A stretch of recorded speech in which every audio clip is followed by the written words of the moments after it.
ఒకవేళ నమ్మేసి మీరు ఒక రిలేషన్ లో ఉంటారు, వాడేం చేస్తాడు, మీకు వాట్సాప్ కాల్ వీడియో కాల్ చేయమంటాడు, చేసి నూడుగా నాకు చూపించు అంటాడు.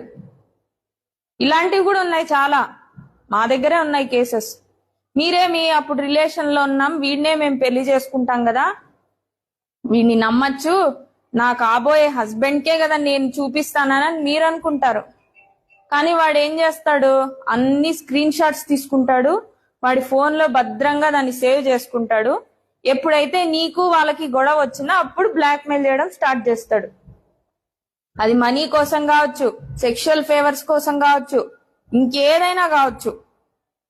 లేదా మీరు వదిలేయాలనుకుంటున్నారు, వాడికి ఇంకోటి ఏదో రిలేషన్ ఉందని, అప్పుడు వదిలేయాలనుకున్నా కూడా వాడు దీన్ని చూపించి బ్లాక్ మెయిల్ చేస్తాడు.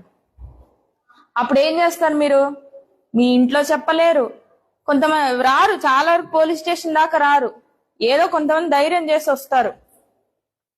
కాబట్టి ఇలా ఇవన్నీ జరగడానికి ఎవరు ఫస్ట్ పర్మిషన్ ఇచ్చింది, మీరే కదా, అంతేనా?